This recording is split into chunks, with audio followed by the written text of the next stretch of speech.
So, you're listening to PTO Insights, a series focused on spotlighting operational insights from small businesses and young professionals making an impact. And in this episode, we're excited to speak with Dr. Leena Bakshi McLean, founder and executive director of STEM4Real. So, Leena has an incredible story of identifying a lack of diversity in education and channeling that into a thriving business committed to equitable access to STEM. So, in our 15-minute conversation today, you'll hear Lena's insights into accomplishing her mission by building a team united behind her vision. We'll discuss some of STEM4Real's secrets to operational success, how they creatively generate revenue, and key learnings any small business leader can apply. So, Lena will also share her perspective on being an entrepreneur in the age of rapidly evolving technology and products. So, let's dive into the realness of Lena's journey with STEM4Real. So, Lena, what inspired you to launch STEM4Real? And when did you know that this had to be more than a passion project, but a fully fledged business? All right, Crystal, don't laugh at me. This is going to sound really cliche, but it was all you. I mean, I'm telling you, Okay. I feel like I was blessed to have you in my life early on as my roommate at Cal. And it blossomed into my lived reality of women of color and people of color in STEM. It was normal to me. It was an experience that was normalized. And so to come out of this world and enter science education where I'm the token person of color, where so many of the scientists and the engineers that we learn about tend to be white males, or so much of that. I really wondered, how could I have this lived reality where my roommate is this world renowned physicist studying from Stanford? I have my professors, black male, Dr. Tyrone Hayes, UC Berkeley, world renowned endocrinologist. How come my lived reality had so many people of color, BIPOC individuals doing the work, and yet our young people are in a world where they're not seeing that? And so that's kind of how the story was born, was to try to create this lived reality for everyone and normalize making it real, that there are real life professionals in STEM that people can look up to. Man, I love that. And so, for those of you who don't know yet, Lena and I were roommates my sophomore year, her senior year. And she's right, Dr. Tyrone Hayes, I had him for a little bit in a class. He was fantastic and a great example. And then I went on to do physics research. And then Lena went on to go back and become an actual educator. I was so shocked because she was like, Crystal, I'm getting my doctorate. And this is like way off script, but I was like so impressed. And then she went in, wrote a book, a children's novel, and then she started a business, which was like all kinds of just exceptional, right, for me. And I saw that from my perspective. So thank you, Lena, for like leading the charge. No, it's great. And I'm so excited to be talking about business because when you talk about the book, the children's book, and it started off as this passion project of, oh, yeah, I'm going to sell a children's book. And then I had to really come to terms with, okay, this is a really cool idea, but this isn't going to pay the bills. This isn't going to keep the lights on. How do we shift? How do I shift? And I had to come to that crossroads where, am I going to stay in education and collect a very stable paycheck for the rest of my life? Or am I going to create something that is going to change the world? And we should hope that we all can change the world, whether we're in education or doing it through business and through entrepreneurship. Either way, though, I found myself at that crossroads where I'm like, all right, I got to do more than this book. What am I going to do? Oh, you know what? And I love that because that actually leads us to you telling us about the early days of structuring the actual org, right? What the key roles you needed for your team, what was the operational focuses? Like, what did you do first? And I love this question because when I first started the business, I was the business. I was flying to Hong Kong, flying to Hawaii, flying to San Francisco. I was going out there and I was providing the Lena show. Like, this is now what we're going to do in terms of professional development. And I was leading professional developments, working with teachers. I love working with teachers and just being able to do this work. However, when it came to growing the business, that I realized that I can't fly everywhere. And at the time when I created the business, I was a single female. Just the world was my oyster and I got to jump on. And now, if you look closely, you can see a big box of Huggies diapers behind me.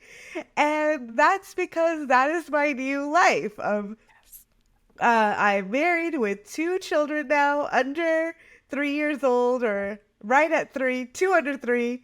And so just being able to say, well, do I want this business to continue on? And so one of the first things I had to do was come up with a team that could do the same work. And I'm not gonna lie, because that first moment I was like, who is going to be able to, do what I do? I had that moment.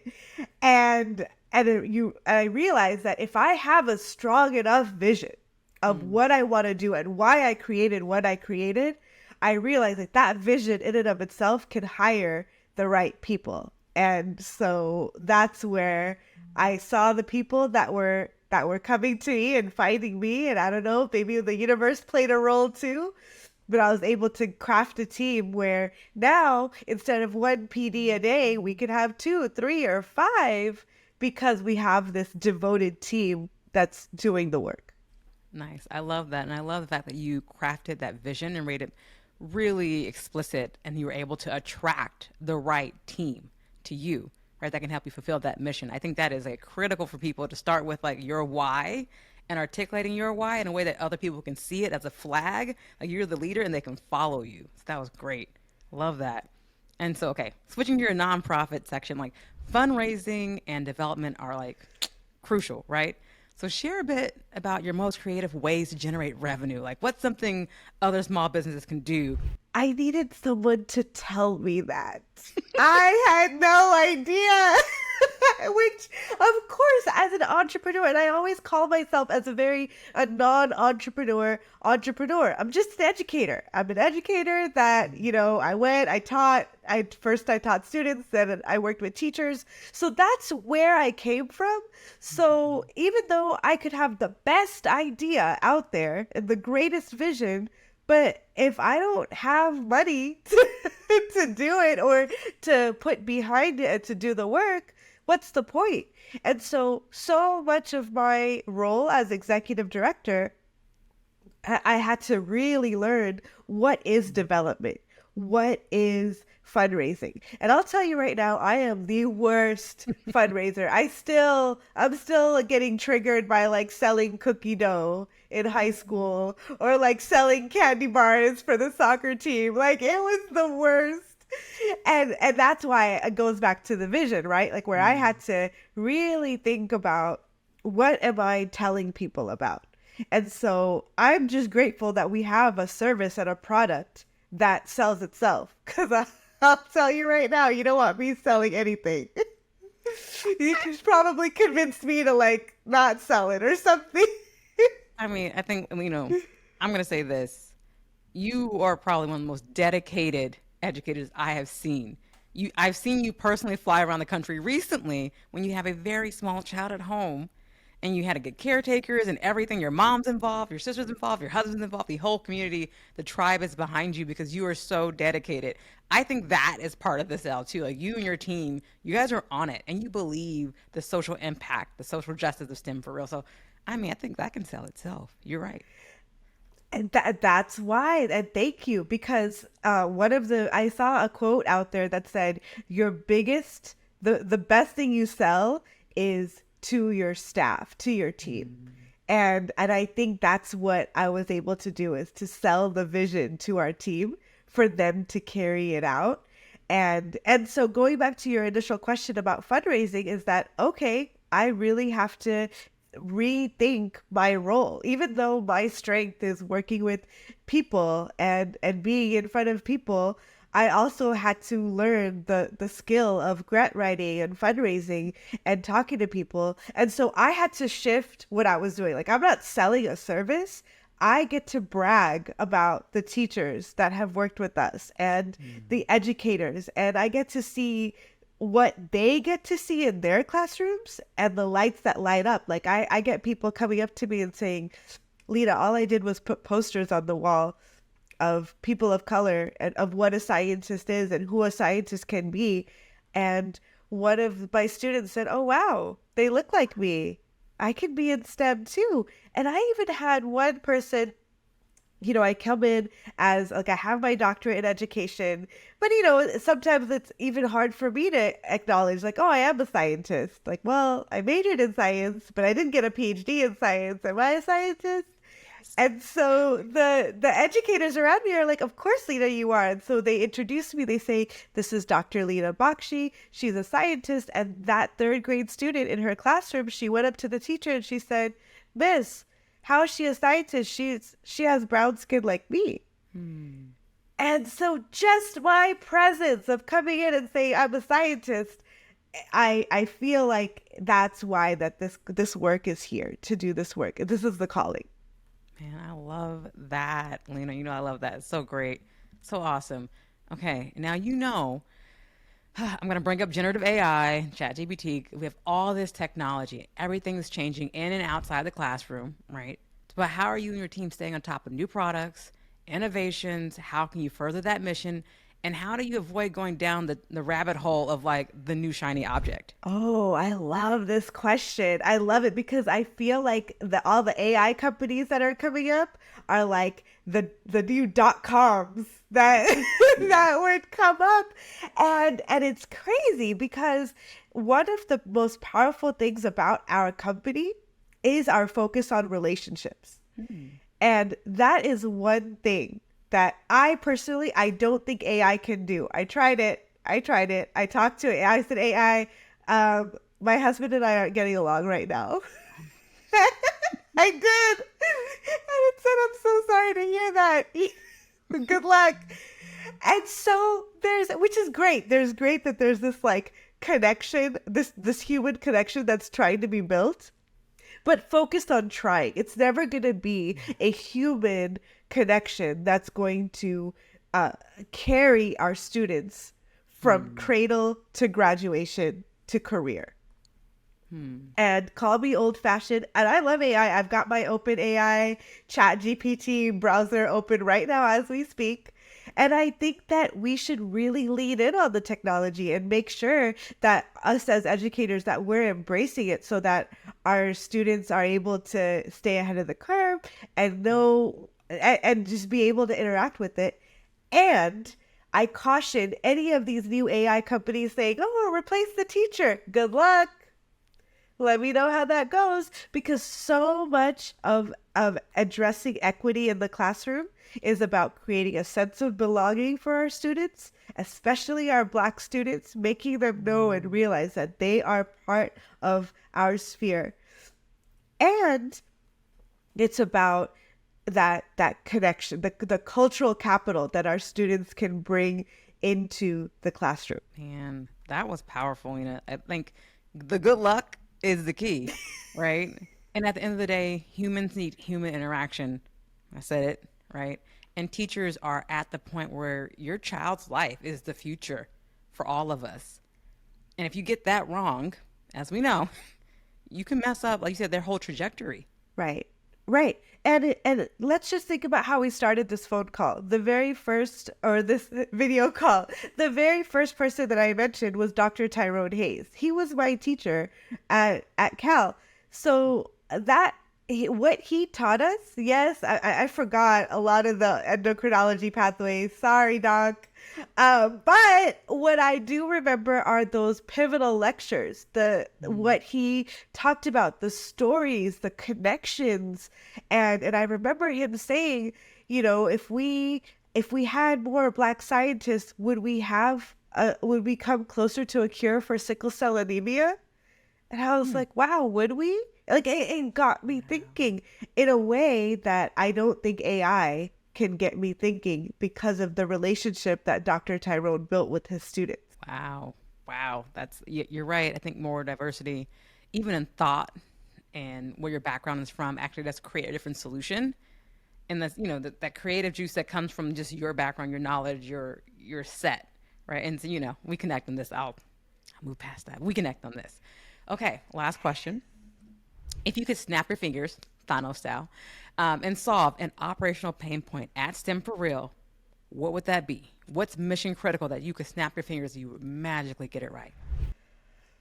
Whew, I know this is a tough question, and I'll tell you why it's tough. Because I'm now 5 years in, and I didn't know what I knew 5 years ago. So when I'm snapping my fingers, am I snapping my fingers for my first sale? Am I snapping my fingers for my first employee? Like, what do I wish for? And I feel, that's so cliche. Like, everything happens for a reason and the lesson comes when you're ready for it. And so I think now, being 5 years in, I'm at a point where I really want to start operating with ease. Like I want to wake up and say, all right, what's going on? What's happening? And I feel that there are moments where that's happening. Like I went into one of our professional developments, and I feel like I I could have been a fly on the wall. No one would have noticed me. And it was, which is great. Like our team, our facilitators, they were great. On the other hand, so that brings up new problems of like, okay, well, we've got this great team. How do we bring in more sales? We're the best kept secret. How do we not be? So I feel like if I were to think about one problem now in terms of operations, it would be just how do we get our word out there to a point where people find us instead of Yeah. us finding people. Nice. Getting that marketing engine right. Yeah. Yeah, Absolutely. Okay. You know what? I got one more question, Lena. You can take it. of course. I could talk all day. I know. I know you. So, okay, for other entrepreneurs who are inspired by your work, what's your secret sauce for accomplishing big goals and staying grounded? Get a therapist. Definitely,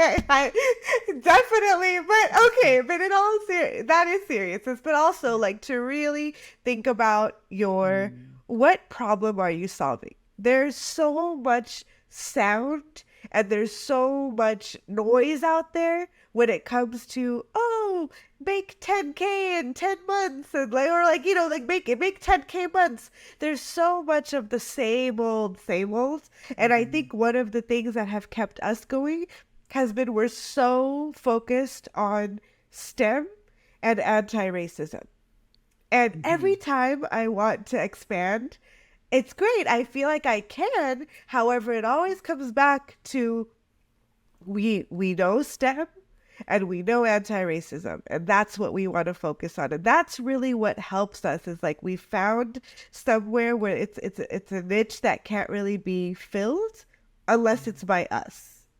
Wow. And that has really even when there are days where I wanted to quit, the vision forced us to stay. Like, nope, you're the only one doing this, so keep going.